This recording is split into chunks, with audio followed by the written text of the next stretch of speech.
All right, so you have, if you're doing your ornament, you have two pieces. And so what you want to do is you don't want to sew both of these together.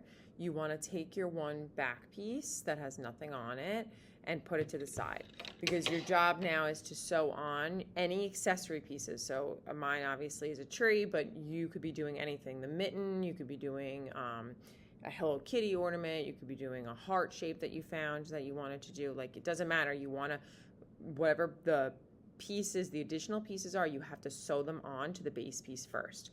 So what I'm going to do is I'm going to start with my tree, and I've already taken green thread. You want it to match, unless it's for a decorative reason, you want it to match the felt that you're dealing with in that moment. So I'm going to take my thread, and I already made my knot and everything, like we've practiced, and I'm going to take it and I'm going to push it through. I'll start at the bottom, so I'm going to push it through. Back side is where you want your knot to be, front is where you're pulling your needle out of, and pull it all the way through. So you start off like this, and we're going to weave in and out. So just like we've practiced, you're doing about a pinky nail's length of fabric from front to back. And once you're coming out the back side, you want to go back through the back side. Make sure that you're not going around the edge. So you're not coming around this edge. You're always going from, if you're coming out the back, you're going through the back. If you're coming out the front, you're going through the front. That's how you make sure you never have a problem with going around the sides. If you do accidentally do that, which is a possibility, like this, you're going to have to take it out. So you would just take your thread off your needle, and then you would pull it out.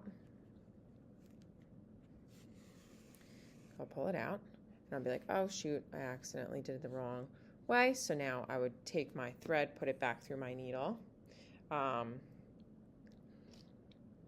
wetting it and kind of flattening with your teeth does a lot of, like, it helps a lot. So I pull it through, and then I just let it dangle. And now I'm going to make sure I'm coming out the back, so I have to go through the back every single time. Just try to be aware of it. But again, it didn't take me that long to fix the problem. You could always do that if you need to. So it's hard to see because it's green, and that's kind of the point. You don't want to see your stitching. But basically what I'm going to do is I'm going to weave in and out, and I'm going to go on all of my, like on the edge of my tree all the way around. And I'm going to just keep doing that all the way around. So I'm going to come to here, and then I'm going to come back this way, here, come back this way, all the way up, down and around. And then when I end, I'll do it here. I'll tie my knot off at the end. I'm going to do it because it's going to take me a while and I don't want to video it. I'll do it, and then I'll show you what it looks like, and then I'll show you how you end up doing the star. All right, so I do want to show you an option that you have. This tree is a little bit hard to do only because there's so many like spikes. It's not like a straight line or a straight edge, but I will show you this technique when we do this piece later.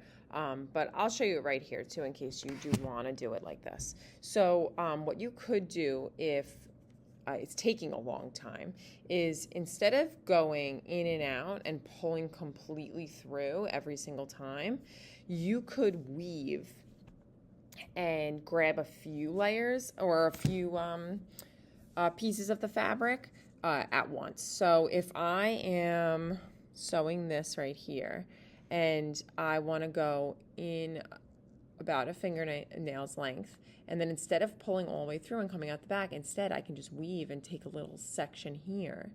It kind of makes it like does the stitch for you, but without you having to actually pull it all the way through yet. So I would only do like maybe 2 or 3 of these. You don't want to do like a ton of them because you're going to have a hard time pulling it through. But that will save you a little bit of time. If it's too hard and you're not really understanding what I'm meaning by this, you can still just keep going back and forth from front to back. It's just, this is a little time saver. So I'm at the end now, and I'm going to just tie it off right here at the end.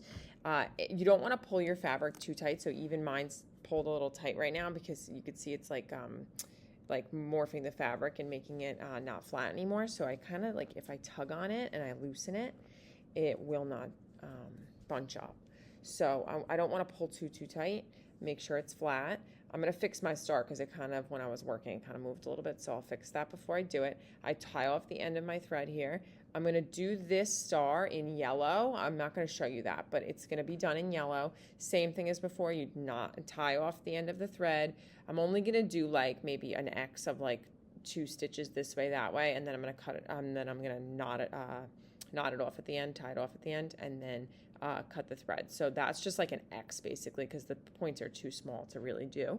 And if you really wanted to get fancy with this and you wanted to put like ornaments on it or something, you could take different colored thread and make like a little spot here where you just go through a few times and it looks like an ornament in a few different spots. I'm not going to do it, but it's an option if you wanted to.